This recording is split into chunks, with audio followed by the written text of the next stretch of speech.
welcome everyone. I think you're in for an exceptionally interesting evening. We've been talking with both our speakers tonight, this afternoon, and their range of experience is just extraordinary, and I think all of us need to hear what they have to say. I'm very concerned personally a lot about the danger of a war with Iran, and I'm sure that's going to be a major topic tonight. I think some of you, as I have, may have noticed some huge gaps in media coverage, and I'm hoping some of them will be repaired tonight. For instance, we hear a lot of people talking about how Iran is this huge threat, we've got to take them out, but what they don't say is what happens the day after. And does that sound familiar? It was the same story with Iraq. The other thing that we don't hear is, are there really good solutions besides military solutions? Are there peaceful solutions that respect the rights and needs of all the peoples involved in the Middle East? We don't hear about that, so we think that the only solution is war. And again, we need to hear from people who know this inside out that there are indeed available solutions. And so it's a great privilege for me to introduce our speakers.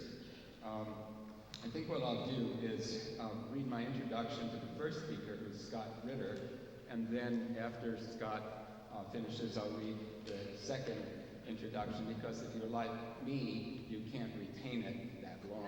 So I hope you're not like me.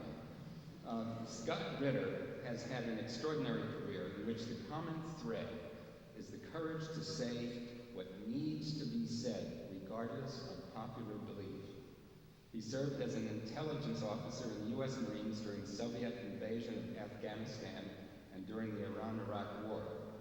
As chief UN weapons inspector in Iraq from 91 to 98, he participated in 14 inspections, ultimately resigning when his warnings that the inspections were becoming ineffective were not heeded. At the same time, he strongly objected to CIA penetration compromising UN inspections. Later, Ritter argued for diplomatic engagement and restoration of firm inspections rather than war on Iraq, a point of view we must revisit now with respect to Iran. In the run-up to the Iraq War, Ritter correctly pointed out that Iraq's WMDs were being overblown, and he predicted that war with Iraq would be a mistake we would sorely regret. In the same vein, he is now warning against another unfounded war, this time with Iran. He's the author of Target Iran, A History of the Iranian Nuclear Program and the U.S. administration's goal of regime change. I welcome this evening, and I hope will give great weight to the views of people like Scott Ritter, who were right about Iraq and now have a new warning and a new message to bring to us. Welcome, Scott Ritter.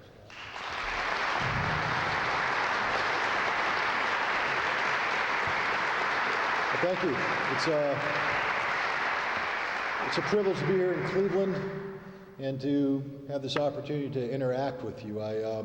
We've been given a little limited time frame because one of the goals here tonight is to actually have an interactive discussion where you ask questions and we answer. So I'm going to speak for about 20 minutes. Speak about a couple of things. Of course, we're going to get to Iran, and we're going to get to discussing the issues of Iran, but we got to put Iran into a context. You know, I don't think I'm speaking to a group of people who are inherently supportive of the concept of military action against Iran. I would imagine that at a minimum, people here are concerned about the potential of conflict with Iran, and probably the majority of people here would articulate themselves as being somewhat anti-war in nature, peace action, things of that. So let's start off with discussing the anti-war movement in America, just for a second, because that has to be the context in which we discuss the potential of conflict with Iran. To speak solely about Iran and the potential of conflict, void of the potential of doing something about that, is a waste of time, and I really should go back to the bar and enjoy Great Lakes beer, because it is quite good. But we're not here to drink beer. We're here to actually engage. We call ourselves the anti-war movement. We call ourselves peace action. But if we looked in the mirror and accurately reflected on what we really are, and you might take offense to this, but so what? We're losers. We're not winners. I'm not saying that we aren't deserving of respect. I'm not saying that we're not trying. I'm not saying that we haven't poured our life's blood into this project. I'm saying we're late in the fourth quarter, ladies and gentlemen, of a game where if you look on the scoreboard, it's pro-war movement 60, anti-war movement 0, and the clock is running out. We're getting beat. We're losing. What are we going to do about it? One of the first things we need to reflect on is, again, the reality of the context in which we meet here tonight. We're here in cold Cleveland, but we could be in sunny California or anywhere else, and one reality will not change. That as we speak, thanks to a time difference, overseas 160,000 men and women who honor us by wearing our uniform, the uniform of the United States of America. It's not George W. Bush's uniform. It's our uniform. They serve our country, and they are lacing up their boots and putting on their pants, and there is a high likelihood that one or more will die today. And given this age of modern communications, they most probably had some sort of contact with their family, whether it be a phone call, an email, something of that nature. And people are going to bed saying, my loved one's safe. At the same time, their loved one's waking up on the last day they will draw a breath as a living being. Americans are dying. Americans are fighting. And we have to ask ourselves, what are we doing about it? Is this a cause worthy of the sacrifice of a single American life, let alone nearly 4,000 American lives? And you may say we're doing something about it, but we're not being effective. What I would suggest tonight is maybe we start off, when we speak of Iran, with a new mindset, a new focus. We've been branded, ladies and gentlemen, not just as losers in the eyes of the American people, but with the notion that when you say anti-war or peace action, that we're somehow against the military. That somehow to embrace the position we've taken is to say we're against these wonderful Americans who wear our uniform. And I don't know about you, but I take umbrage against that notion as a 12-year veteran of the Marines myself, who's led Marines into combat. I reject that.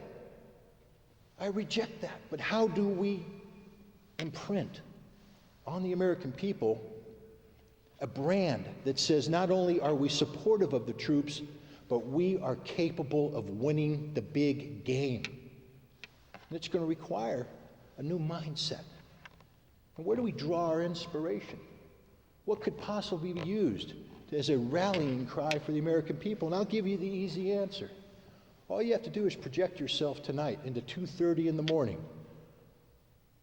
If you're old like me, you're asleep. If you're younger, you're staggering back from the bar, whatever. But the point is, it's 2:30. You're in bed, sound asleep, and you hear a noise. Meh, meh, meh, meh. And you go, what the heck's that noise? You get up, and you open your bedroom door, and there's smoke. And you turn down further, and there's smoke down to the floor. Your house is on fire. And now you got a problem. Because you might have kids who are across the hall in a room, but you can't get to them because the heat and smoke prevent you. You run back, you're scared to death. Your house is burned, your kids' lives are in danger. What do? You dial 911, am I correct? Unless the Cleveland has a different number. But you dial who are you asking for? Fire department, right? You want the firefighters to come right now. Why? Because you have an emergency. Do you want them to come in horse-drawn carriages? No, you want them to come in brand new, shiny red trucks that function. They better function. And they better hit a water hydrant right next to your house. And that water supply better work. And the hose line better go stretch. And they better have equipment and training that gets them in the house, rescues your children, and put out the fire, because that's their job. Ladies and gentlemen, we love our firefighters, especially at 2:30 in the morning when our house is on fire. But we love our fire, and we give them all the support they need so that if we ever have to dial 911, they're there. We love them. Do we love fire? We hate fire with all our hearts. We recognize fire as a destructive force. Do we give medals to arsonists? Do we praise those who set buildings on fire? No, we put them in jail. We recognize that they are a deviation from the societal norms. We hate fire. We hate those who promote fire, but we love our firefighters. What do we embrace? Fire prevention. We actually have a month in October where our kids go to school and practice it.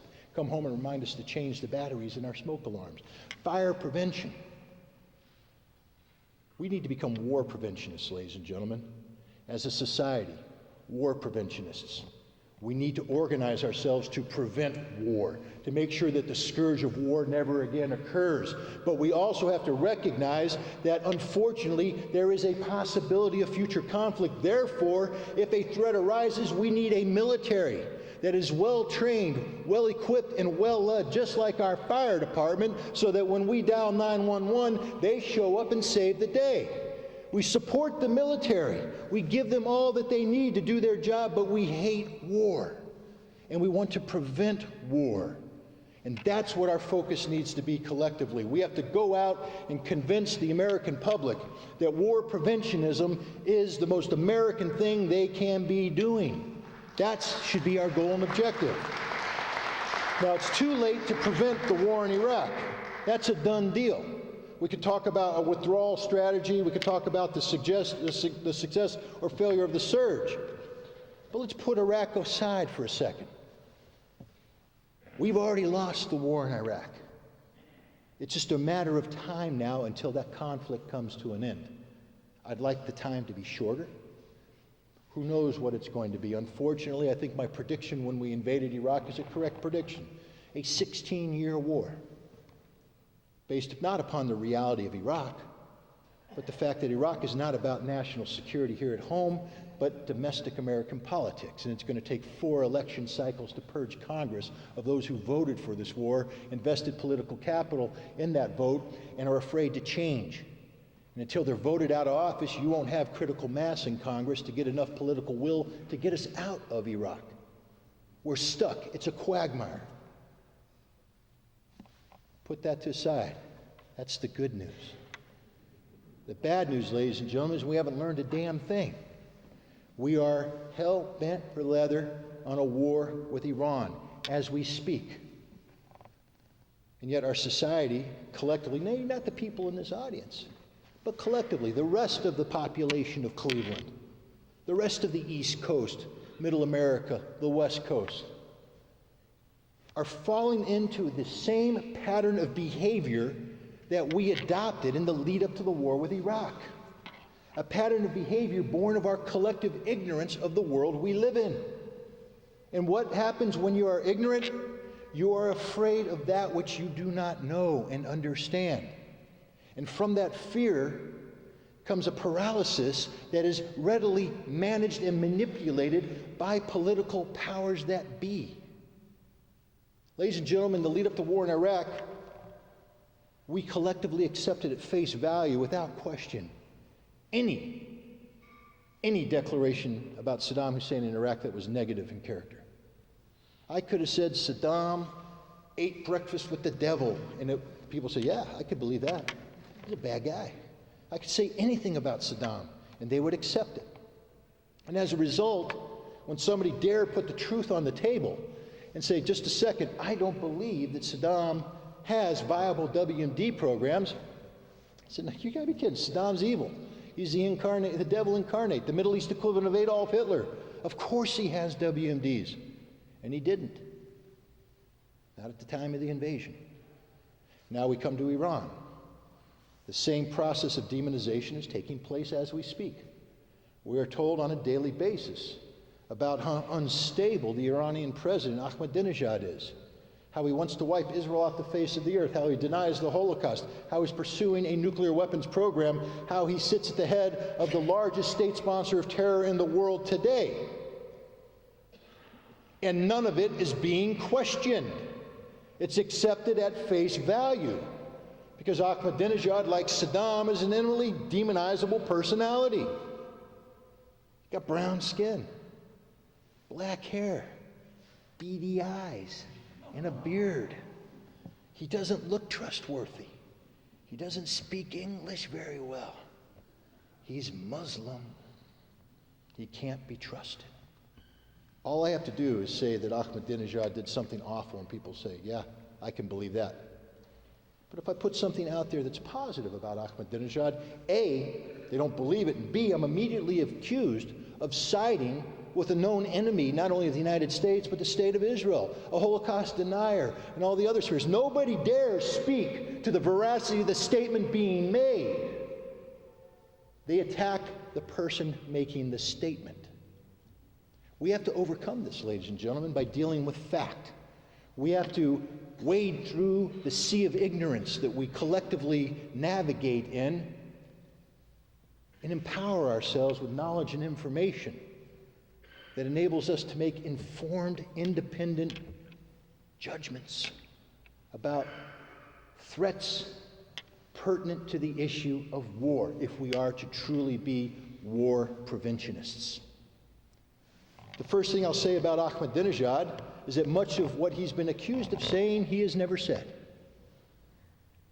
And it's irrelevant, because I judge whether or not a person constitutes a threat worthy of military intervention based upon their words by following their lips, going down their chin, through their throat, down their shoulder, down their arm, to their finger, to the button they get to push to turn their words into actions. Ladies and gentlemen, if you read the Constitution of Iran, it is readily available in the English language. Just Google it. God bless Google. You'll find out that Ahmadinejad has no constitutional power when it comes to issues pertaining to war, the police, the economy, nuclear power programs. Nothing. We don't call Iran a representative democracy, although Ahmadinejad is the democratically elected president of Iran. It is a theocracy because power is vested in the form of the supreme leader, the Ayatollah Ali Khamenei, who alone has the power to take Iran to war, to deal with nuclear issues, to talk about a police state. That is the person with whom we should be concerned about, not Ahmadinejad. Ali Khamenei, last week, as our president was coming back from a trip to Israel where he sat down with Israeli officials and discussed military strike options against Iran, where he traveled to the Gulf Arab states and implored the Arab leaders to join the United States in standing up to the ugly Iranian threat. While that was occurring, an airplane was landing in Tehran. On board that airplane was the Nobel Peace Prize winner, Dr. Mohammad El-Baradei, the Director General of the International Atomic Energy Agency, head of the organization that which for the last 6 years has been carrying out intrusive on-site inspections covering the totality of the declared Iranian nuclear infrastructure. These inspections are coming to their natural close with a technical finding that there is no data to sustain the assertion that Iran is pursuing a nuclear weapons program. In fact, he was meeting with Ahmadinejad, Khatami, and others to bring the issue of Iran's nuclear program to closure. It's called diplomacy, ladies and gentlemen. A discussion, a dialogue. Didn't get much coverage in the American press. What was being discussed instead was sort of Miami Vice in the Straits of Hormuz, you know, the speedboats swarming the American ships with threatening gestures and words that didn't happen. But the press put it out there. It was front page coverage, ran as the lead story across all major news networks. And then about a week later, when it turned out that maybe this was a fabrication, the story questioning the veracity of the U.S. Navy's version of events ran on page A14 between the story about the fire department shooting the kitten out of the tree with a water stream and Grandma Moses selling cookies. It didn't change the branding in the American mindset about the evil nature of the Iranian regime. Iran has been sold to us as a threat worthy of military intervention. You know the old saying, if you define something as a nail, the only solution is a hammer. Well, ladies and gentlemen, Iran is not a nail, and a hammer is not the solution. A lot of people say we need to seek alternatives to military action, and I agree wholeheartedly, but one of the alternatives that people embrace, indeed, what I found out is your own elected representatives from this area embrace, is the notion of economic sanctions against Iran as a viable alternative to military action. Ladies and gentlemen, I'll just tell you right now, sanctions are not a policy. Sanctions are the lack of policy. Sanctions say, we don't know what to do. Sanctions are a holding pattern. Sanctions are a facilitator for military action. But the last thing sanctions are, historically, especially as implemented by the United States, a solution to war. We imposed sanctions on Saddam Hussein's Iraq, not for the purpose of disarming Iraq, but for the purpose of overthrowing his regime. And the sanctions that have been imposed against Iran have been done for the same purpose, a clever smoke and mirror operation where the United States sells sanctions as a viable option to pursue a diplomatic solution, but in fact use sanctions as a vehicle to contain and destabilize in preparation for the ultimate unilateral policy objective of regime change. Sanctions are a guarantee of armed conflict. If you stop the sanctions, you stop the war. And that should become a rallying cry of the war preventionist movement. Stop the sanctions, stop the war, because the sanctions are a trap. They are a trap. You see, getting the Security Council to pass sanctions requires a Chapter 7 resolution under the United Nations Charter, which is an enforceable resolution. What happens if Iran chooses not to comply? And they pass another resolution, which Iran again refuses not to comply. Now, the original resolution was passed urging Iran to suspend its uranium enrichment program until which time the inspectors determined what was going on in Iran, but the inspectors already know the answer. There ain't nothing going on in Iran. So why do we have sanctions in place now? But now it becomes a matter of principle. We cannot accept Iran defying the will of the international community. So we pass another resolution. And another resolution. And eventually the president gets to say that the Iranians have defied the will of the international community no or fewer than X amount of times. Fill in the blanks. With the Iraqis, it was 16 times. 16 times Saddam's defied the resolutions. And therefore the only solution that becomes available, because the international community does not have the will or the ability to defend these resolutions, to enforce them, thereby threatening the security of the United States of America, the president will say something along the lines of what he said with Iraq. The dictator refused to disarm, so we had no choice but to invade Iraq and overthrow the dictator and disarm Iraq ourselves. The argument that will be made on Iran is the Iranians refused to suspend their enrichment program. Therefore, we have no choice but to attack Iran in an effort to destroy the program which the international community said must be eliminated. This is the path we're headed in, ladies and gentlemen. The path. What's the solution? The solution cannot be a repeat of the same mistakes that led us down the path towards war in Iraq. The solution must be an effort which fundamentally changes the mindset of America towards Iran. Let me state in unequivocal fashion, we can negotiate with the Iranians. They want to negotiate. They are reaching out for negotiations. They want to talk. When the president says that all options are on the table, however, when it comes to the issue of Iran,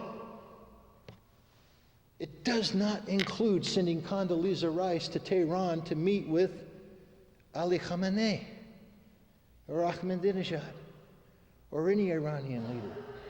The only option is the military option.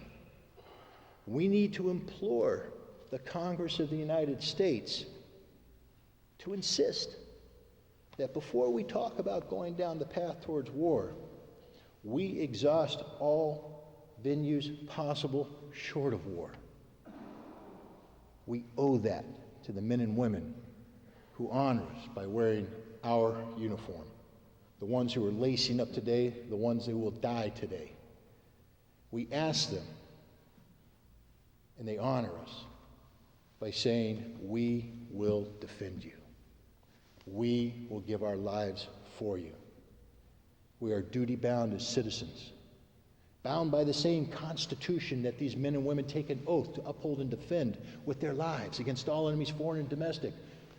We are bound as citizens by that Constitution to ensure that before we ask them to give their lives, that it is in a cause worthy of that sacrifice. Ladies and gentlemen, Iran is no such cause. Iraq was no such cause, and we must come together to prevent that war. Thank you very much. Pleasure talking with you.